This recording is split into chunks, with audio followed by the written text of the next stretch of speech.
Oh, there's.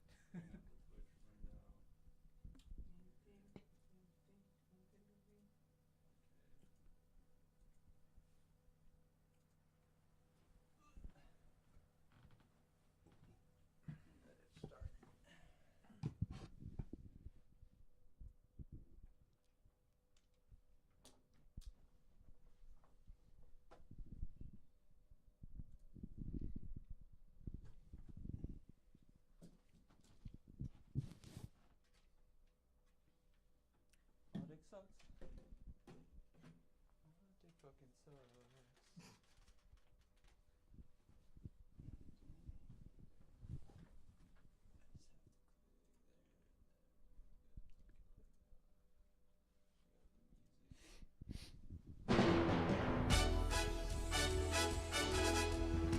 From Washington, the MikeLaughlin Group, the hardest minds, the hardest talk, the hardest, I don't know, something. From Washington. Shut. That's my part. Welcome to the MikeLaughlin Group. Today, I'm joined by Alex Helberg, Ken Painter, and Cartwright Griggs. Issue 1. Help me, Daddy Mueller. The long-awaited Mueller report has finally concluded, and the contents have been presented to Congress. The initial details of the report appear to determine that there is not enough evidence to support that the president committed a crime, but that there's also not enough evidence to exonerate him. Democrats are expected to continue their investigation into obstruction of justice charges, but not conspiracy charges. Is this really the bombshell that the media has been promising for 2 years now? I ask you, Cartwright Griggs. Well, of course, the media wouldn't promise something they couldn't deliver on, would they? Well, Yeah. we certainly wouldn't. Oh no, we're not the MSM. We're the umlaut Omega SM. Public radio and television. Yeah, for the working man, woman, Jeff child. if Jeff they're smart. Bezos is our boss. Any Alex, Yes. was this the report that you were expecting? Yeah, I think for better or for worse, this is kind of what this has been building up to. I think that there's always kind of been, I mean, if you think about the history of, basically rich white men being prosecuted for crimes in this country as any indication, I think that it's pretty clear that this was not going to resolve itself in a high level. Unrelenting, right? Unrelenting. Par for the Mar-a-Lago, I would say. That's right. Par for the Mar-a-Lago. That's exactly right. Oh, because they have a golf course there. That's the that's the That was the good. pun. That's the joke. Yeah, it was pretty good. Is this Rachel Maddow's downfall? Let me show you a clip. Vladimir Putin, Russia hates Russia, Putin, Russia, Moscow, Russian, pro-Russian, the Russians, Russian,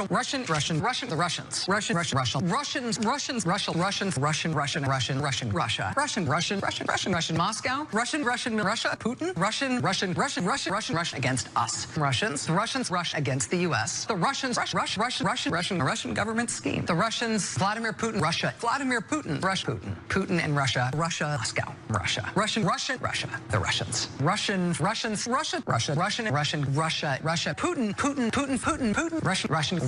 Russia, the Soviet Empire, the second of the 20th century's great evils, communism, Russia, assault by Russia, Putin despises the West in general and the United States in particular, the Soviet Empire. Russia. They're the adversary. They want to bring us down, the Soviet Union. Okay. That was from one episode of Rachel Maddow. What is she? Between commercial breaks, right? What is she going to talk about now? Ken, I ask you. Well, let's hope Russia.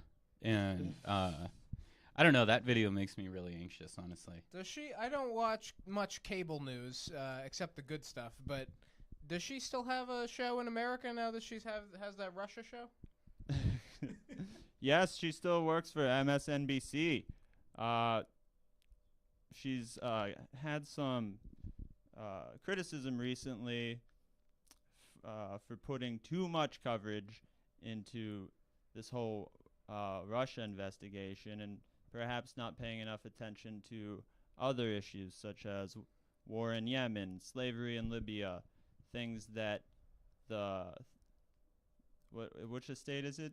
The fourth estate? The fourth estate. The Yeah. fourth The fourth I think estate. that's how many there are at this point. Yeah. I say abolish estates, but the fourth estate, Fourth meal.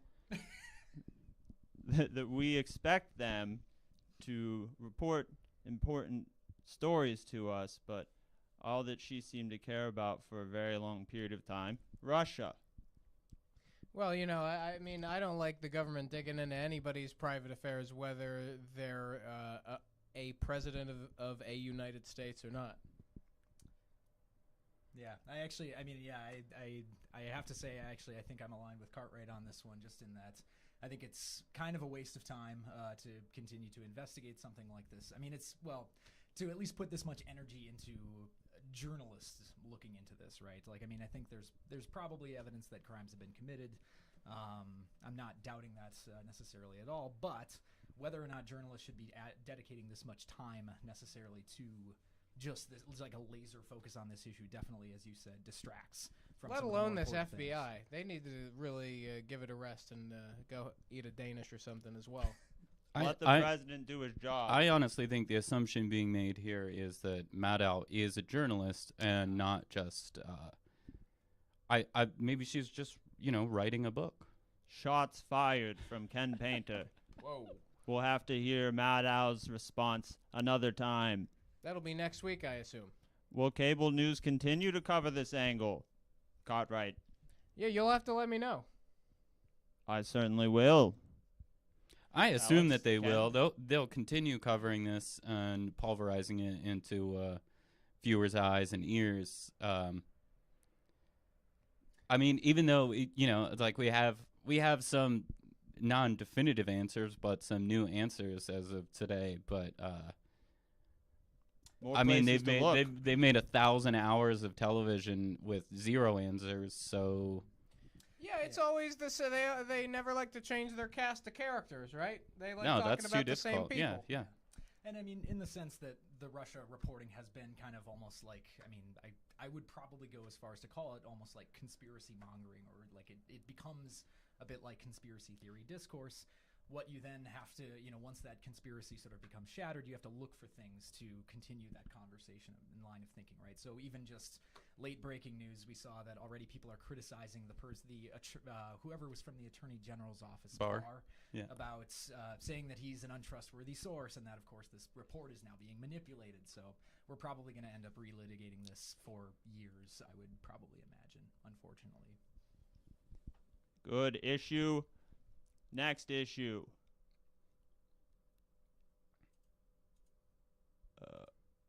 Issue 2. Killer cop acquitted. Here we go. After 4.5 hours of deliberation on Friday night, a jury in Pittsburgh acquitted former East Pittsburgh police officer Michael Rosfeld of all charges in the homicide of Antwon Rose Jr. As Rose attempted to flee, Rosfeld fired 3 times, fatally striking him in the back, arm, and cheek. Backseat passengers Juan Hester has since pled guilty to a shooting from the unlicensed cab in which Rose sat in the passenger seat. A 9mm handgun was found under the passenger seat, but a forensic expert reported that Rose had not fired any shots. According to the evidence presented, should Michael Rosfeld have been found not guilty? I ask you, Alex. No, under no circumstances is it defensible to shoot someone in the back 3 times, especially if you're a cop, who are ostensibly supposed to be upholding laws and not doing illegal things. It was caught on video, That's right. shown to the jury, but the jury decided not even to find him guilty of manslaughter. How do you explain that? I mean, I would have to guess that part of it has to do with the jury being bussed in. You know, we say in this country that we have, we have a right to a jury of your peers. The people who are the jury members in this case were bussed in from Harrisburg, which is a much more sort of white part of the state, when the place where this crime took place was down in Rankin-Braddock area of East Pittsburgh, which is a much larger black population in the city. So not obviously, wanting to draw a direct link between those two things, but I have to imagine that probably played a role in, what is already, a pretty, on its face kind of a racist crime. Ken? The acquittal is insane. It's like a massive crime that was clearly committed on camera. There's so many people that have so many things to say about it, and there are not very many differences from the Walter Scott case, South Carolina, when he was found guilty. Yeah, I saw news like half an hour ago that I guess one of the jurors left. One of the jurors was dismissed an hour into deliberation. Yeah. 39-year-old librarian whose father had been in law enforcement for 25 years was replaced by a juror alternate, juror number 14, a 50-year-old service writer for an auto body shop. Cartwright. Well, the key difference in this case is there was a gun crime committed up to the point of the attempted apprehension, and that's why a key piece of evidence is the justification for the officer opening fire was that there was a gun crime committed, and it's as we know, as men of science, it's hard to prove a negative. And so there is certainly no indication that the youth fleeing the vehicle was not armed. And Rosfeld said he thought he was protecting the community by firing on a fleeing suspect. As is his mandate. And that's what the use of force expert testified before deliberation. I believe the use of force expert was the last witness called. And the district attorney's office criticized prosecutors for not calling their own use of force expert when the ACLU recommended that they did. Was that a fatal, not to make a pun, mistake, Alex? Yeah, no, I absolutely think it was an incredible miscarriage on the part of the prosecution, particularly DA Stephen Zappala. The protesters who have been out in the intervening hours and days since this verdict was handed down, one of their key demands has been to fire DA Stephen Zappala. So I think it's no surprise that the community is viewing it that way as well. Well, I mean, weren't there already plenty of experts involved? I mean, the Constitution says you have a right to a jury by your peers, not a jury of a bunch of experts. Good point. Thank you. Is Pittsburgh, Pennsylvania actually stronger than hate? Ken, I ask you. I don't know the answer to that. I was blocks away from the mosque shooting. The synagogue shooting. Excuse me. Long week. The morning that it happened, and I don't know. Pittsburgh is a divided city. I've been here for 15 years, and I don't know if it's stronger than hate. I really obviously wish that it was, but just look at the Twitter feed for the Tribune Review. It's completely divided and full of hatred and vitriol. I don't know. Is it reflective of the area around Pittsburgh, Alex? Yeah, I mean, I have a bit of a hot take that is probably not going to sit well with people who like the phrase "stronger than hate," which is that I think that, I mean, in particular, I think that we should probably abandon using that phrase just because in a lot of ways it has already been used by city leaders and other people in the city to kind of mask the real important social problems that we have here. It's a bit like the resist bumper stickers. Yeah, and so we can have Bill Peduto come out and trot out the line, "We're stronger than hate," and yet we keep having these sort of hate-fueled crimes happening in our communities. It just kind of feels like a way to cover up and not really deal with I mean, it's like thoughts and prayers, right? It's just kind of saying words to try and mitigate an issue rather. And than it's not even words nearly as good to the ear as thoughts and prayers. Yeah, those, I agree with you, Carl. Those just hit just right. Yeah. Those It's are a like Band-Aid. an after-dinner mint. Yes, A Band-Aid on a melanoma. That's right. Yeah, Well, the phrase that we all remember from the 20th century, it's, evil prevails when good men do nothing, not when good men are not stronger than hate. yeah, that's right. Good point. Cartwright. Is Pittsburgh stronger than hate, in your opinion? Well, I mean, I haven't seen the statistics, but you have the shirt. I have very little. I've seen you wear the shirt.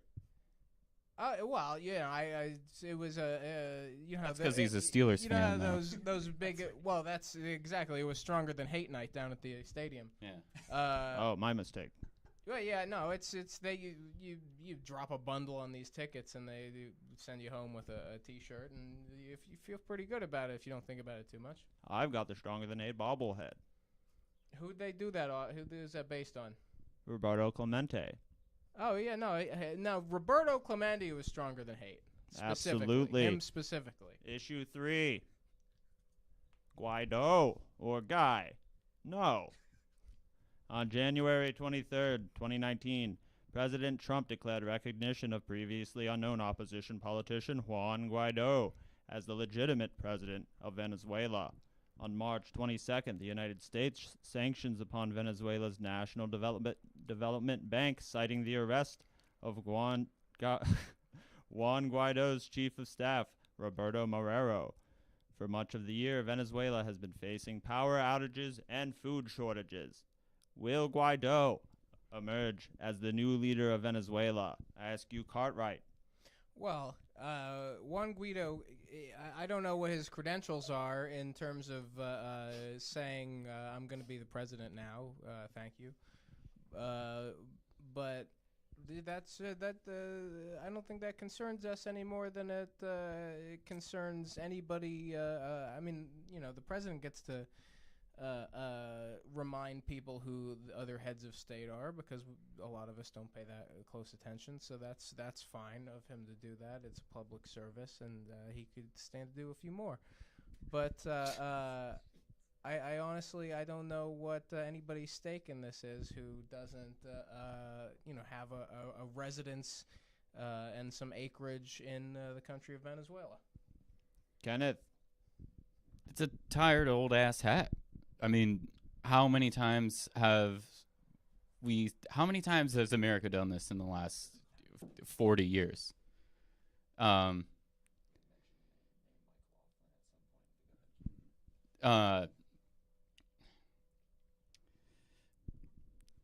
Osama bin Laden? Pinochet. Say no more. Pinochet. Yeah, that's yeah. Duvalier. Yeah. You're making me thirsty. Hussein? Saddam Hussein? The Shah. Yeah, the Shah. It's a joke. Alex. Yes. Yeah. No, I mean, I think it's pretty clear that. I agree with Cartwright's point that we should not probably be putting ourselves into other nations' affairs, particularly if we acclaim to be a nation that's invested in democracy and encouraging democracy across the world. Especially now, as it's America first. What the hell are we Bingo. doing? Hey, we're really putting them up on the board today, aren't we, MikeLaughlin? Not to create Absolutely. an equivalency between right nationalism and left anti-imperialism, but and left anti-nationalism. That's right. Yes, anti-nationalism. I think that there's rarely a case where it's appropriate for the U.S. to go in and claim that somebody just through no election, through no sort of sanctioned democratic process, that somebody is now just hey, you're the new leader. Anyway, Recent reports show he perhaps received some training from the United States. That's right. Is this a surprise? Not to people who are paying attention, right? This is something that's been well documented in In a lot of other media outlets, Dan Cohen and Max Blumenthal, I think, did a good report on his background being trained by neoliberal economists in Washington, D.C., participating in a lot of sort of dark money-backed activist training groups that were, sort of basically sent into Venezuela, and as had been done in other countries, to basically foment dissent among student populations. Is it possible the president does not know this? The president of the United States? Yeah, oh yeah, that one. Oh, I mean, I think when I say the president, okay, that's the one that counts. Yeah, right, not just the best one. Yeah. Yeah, I mean, there's a lot of things he doesn't know, so that wouldn't surprise me. Well, somebody ought to tell him if he's going to keep endorsing this left globalist character. Virtually unknown before being recognized as the legitimate leader by the White House. Are blackouts and food shortages enough of a reason to depose a foreign leader? Kenneth? Clearly not. I mean, Trump's talking to Kim constantly. Like, we're going there. That he's guilty of the exact same crimes. Saudi Arabia. Yeah, they don't have oil in North Korea, I guess. Cartwright? MikeLaughlin. Yes. Yes. North Korea now? What about I'm sorry I'm mixing up stories and, but. Oh, I told you. I think this Guido is bad news if he was Guido. if he was trained by the neoliberal mainstream establishment here. I mean, they've put such a great burden on the American economy and the economies of all the countries that we have close relationships with. Venezuela wouldn't want Hillary. Why would they want Guido? Yeah, I mean, you're painting them with a pretty similar shade. Alex. Yes. Usually you know what you're talking about, MikeLaughlin. Sorry, MikeLaughlin. Is this enough of a reason to depose a leader?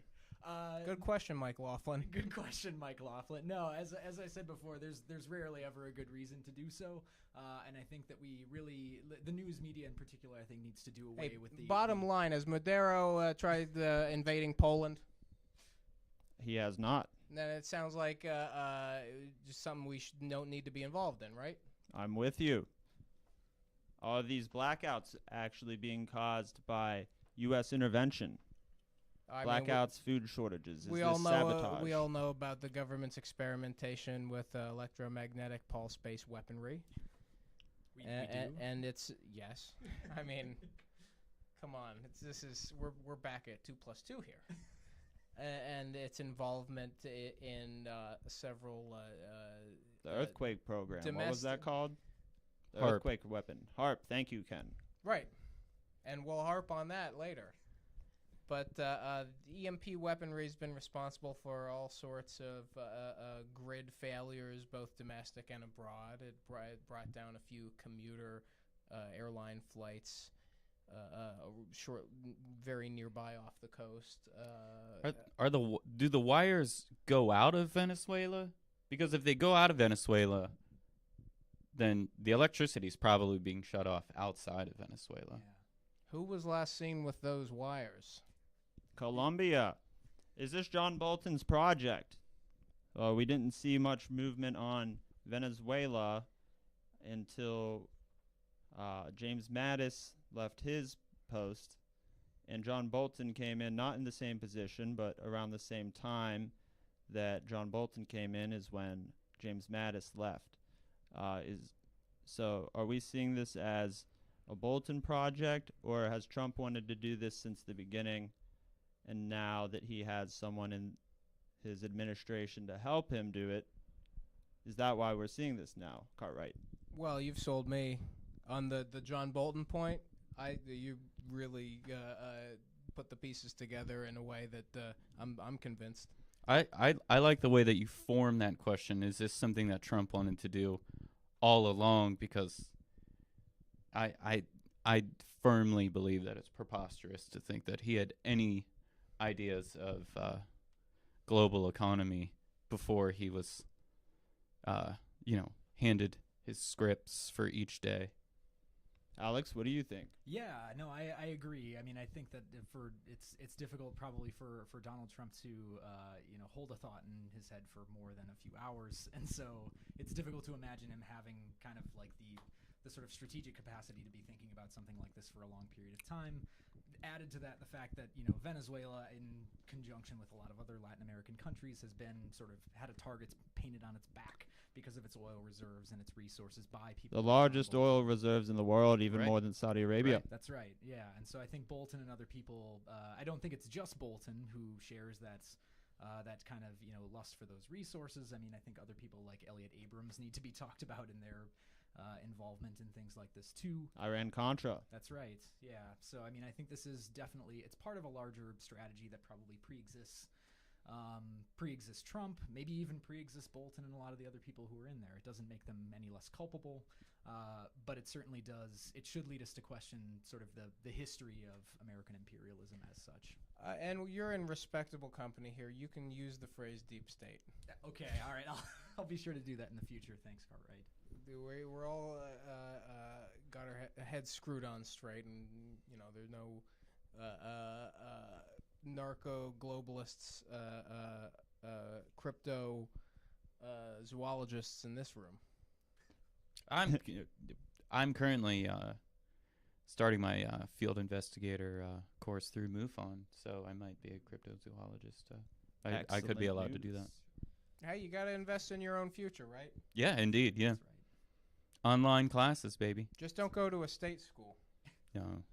In August of 2017, Trump spoke of, quote, considering military options, end quote, in Venezuela. Issue 4. Well, The Golan Heights on December 6th, 2017. In a controversial move, President Trump recognized Jerusalem as the capital of Israel, much to the delight of Benjamin Netanyahu and the conservative Likud party of Israel's Knesset. This week, President Trump announced that he will be signing an executive order to recognize the Golan Heights as Israeli territory. Israel annexed the territory from Syria after taking it during the 6 Days War in 1967. No other country has recognized the Golan Heights as Israeli territory, and the UN has ruled that its annexation would break international laws. Is this an unnecessary provocation or a savvy move? I ask you, Alex.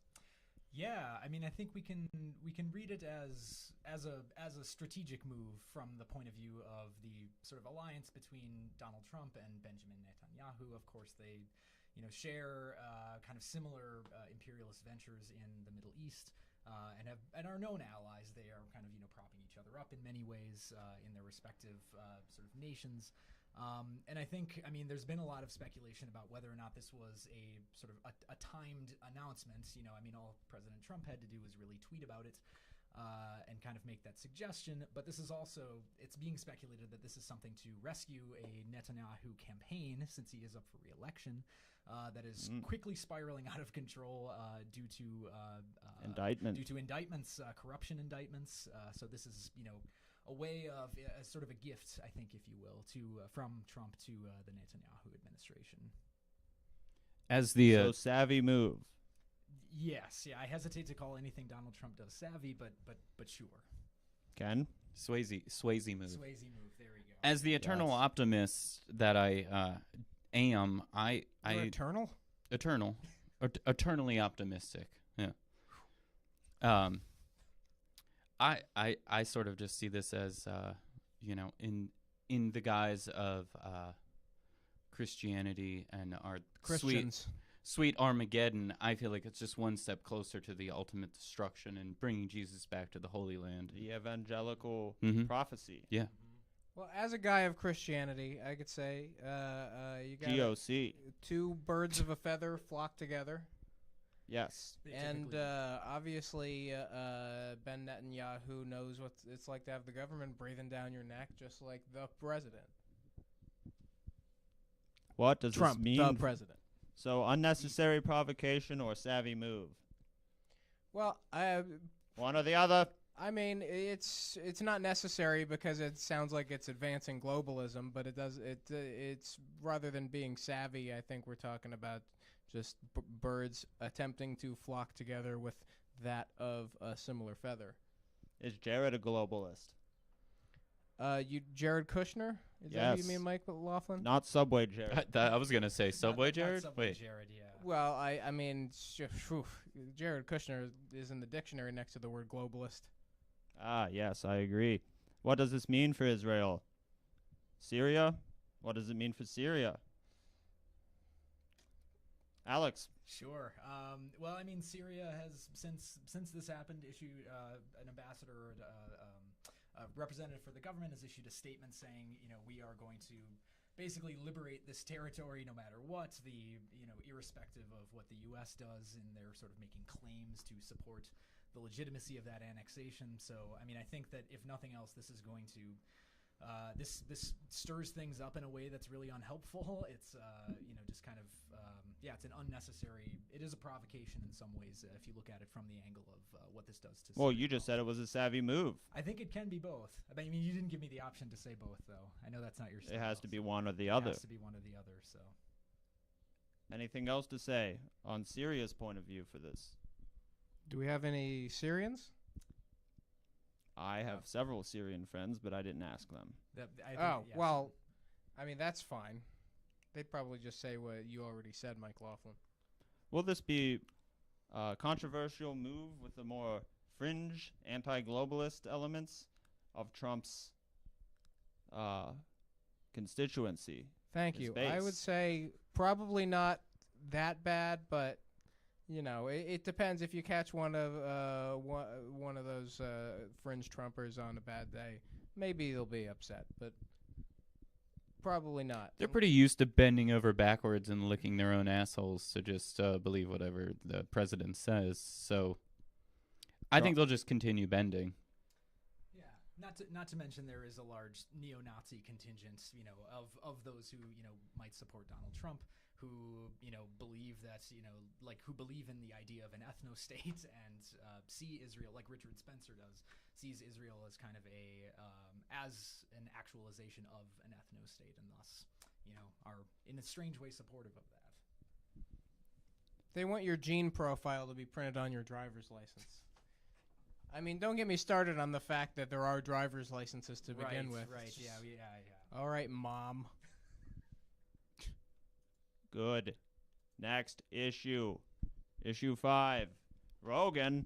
Gosh. 3 weeks ago, Joe Rogan interviewed InfoWars founder and host Alex Jones.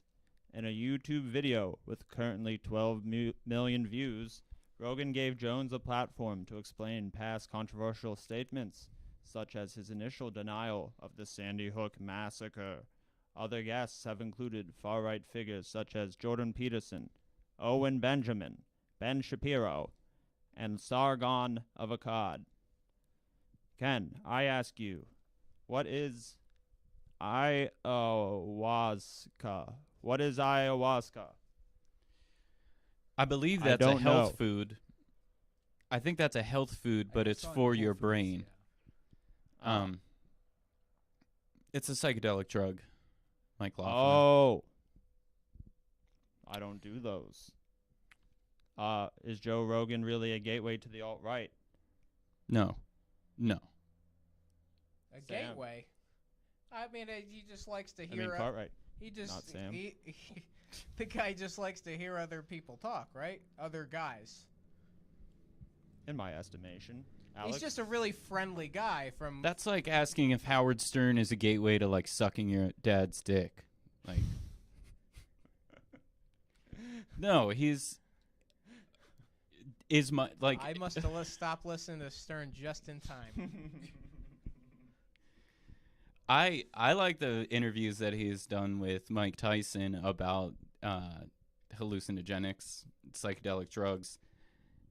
Really, though, like I think that Joe Rogan thought that having Alex Jones on there would be a way for him to make himself look as insane as it actually is, and maybe it would be a goof but it turned out that Alex Jones is some sort of like whirling tornado of sweat and BO and just spits words out of his mouth in a long nonsense strand. He's a throwback. He's a throwback. I think what Joe Rogan's plan was to have Alex Jones embarrass himself, and then 10 minutes into it, Joe Rogan is completely uncomfortable, like, oh shit, what did I just allow to happen? Alex? Yeah, it's hard to really say without empirical proof that somebody is a gateway to anything, in the same way that arguments are made about things like marijuana being a gateway drug to other things. So I'm skeptical of just that framing, but at the same time, I also recognize that people like Joe Rogan, people like Dave Rubin, who have this typically non-confrontational interview style, very dissimilar to you, MikeLaughlin. Sam Harris. Yeah, exactly. Yeah, people who will just kind of let their guests talk, and particularly say things that are, that they will claim as under the guise of free speech.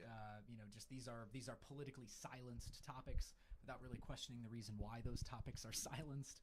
So in that way, I do think that, in some ways they can be allowing of, people to come on who appeal to the sort of alt-right constituency, people who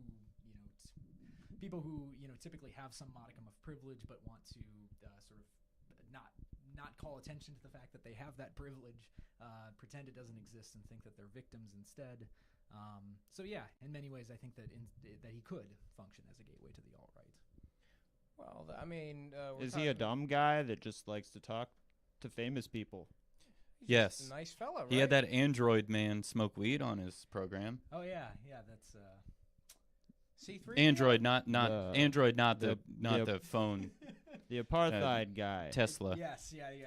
Nikola Tesla. Yeah, Nikola the Lightning Man. Nikola Tesla smoked weed on Grimes' boyfriend. That's well, also, right, yeah. don't forget that Mr. Rogan. My granddaughter likes Grimes. All right. That's how I know who that Don't is. forget that Mr. Rogan has an obligation to put out that 3-hour and 20-minute program every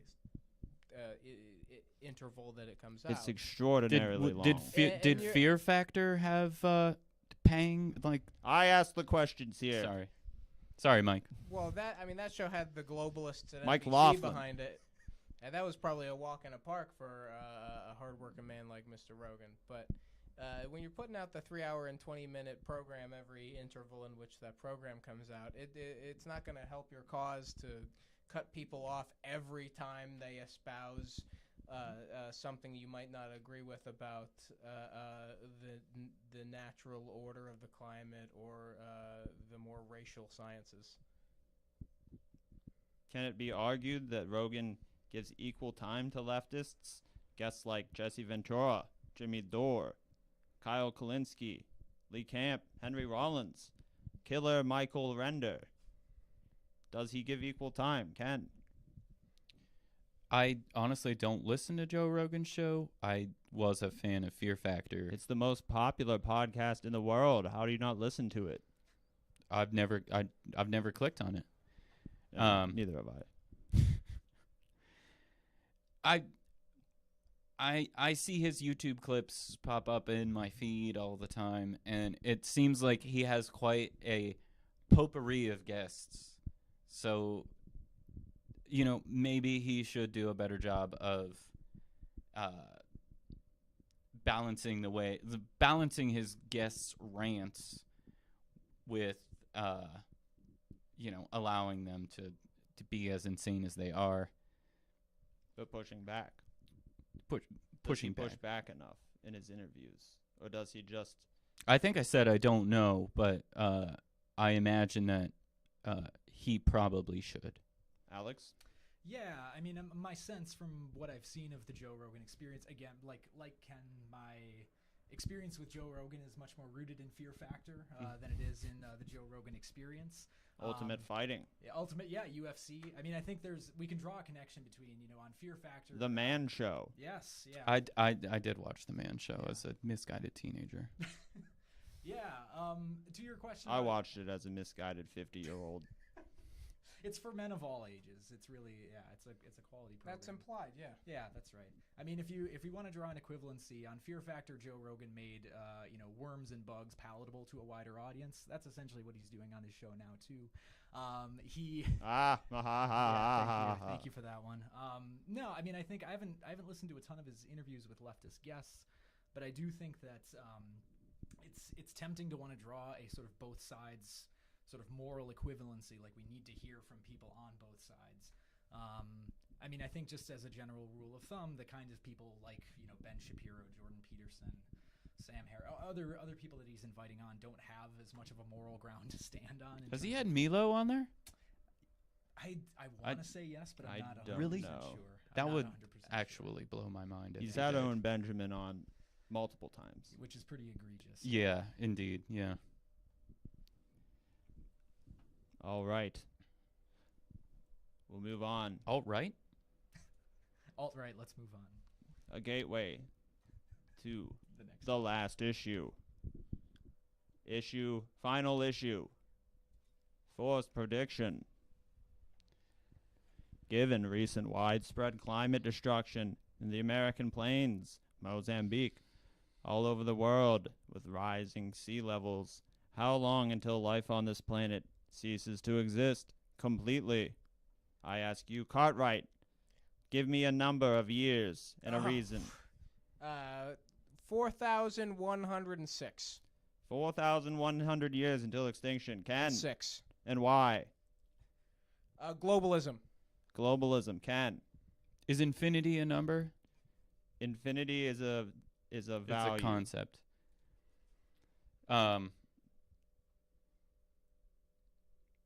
X times. We ain't gonna die off, man. We got bunkers. That's the spirit. We got bunkers. We have petri dishes. Oh, you do too? Yeah. So your answer is no. I have a dishwasher for my petri dishes. A petri dishwasher. A petri dishwasher in your bunker. It's a perfect combo. Now we're talking. They don't come without them these days. It's actually the title of my working memoir. I'm prepared. I'm buying buckets from Jim Baker. Oh, that's the way. Yeah, those look good. Just add water. Buckets. Yep. That cheesy broccoli Holy soup. or otherwise. Then after you eat it and you get chimichangas. listeria, you can just bleed and vomit You and can use the bucket as diarrhea straight into it. Listeria, is that Portuguese food? No, I think you get it from cheese at Whole Foods. Spanish. Alex. Yeah, on the cheese bar.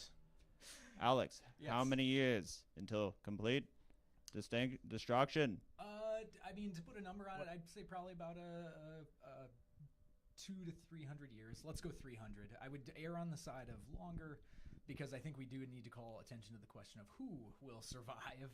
I think that it's very possible, given the current state of inequality, not just in this country but around the world, that the wealthiest people and the people who are already on top will find it easier to find higher ground, so to speak. And as a result, probably will be able to adapt and survive a lot easier than many of us, certainly people in places like Bangladesh or, Miami. So I do think that it's not so much a question of how long do we have, but who has longer.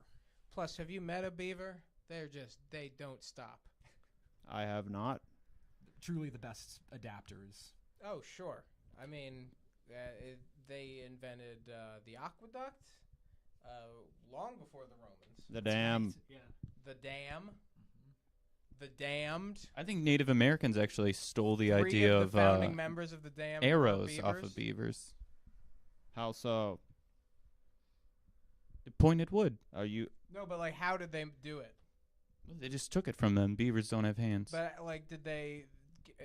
How did they get into the house to steal it? And then The get house out is made of undetected? arrows. You just take them off the top. The beaver didn't even know. Unfortunately, you're all wrong. The answer is 98 years. And the cause will be mass disease caused by lack of potable water. That's true. Thanks, Dasani. I always forget about water. Yeah, that's a good point. But we'll have Gatorade or something already bottled. We should have enough of it bottled to last Yeah. us at least another century, yeah. We can just go back down to Puerto Rico. There's no way we're gonna. Have you? There's a new drink with the word armor or body in it every 2 weeks. We got plenty to drink. If you're a prepared enough prepper, such as myself, Amen. then you won't have to worry about this question. Thank you for joining us. That's all the time we have for this week. And we will see you next week. Bye-bye. Bye-bye. Bye.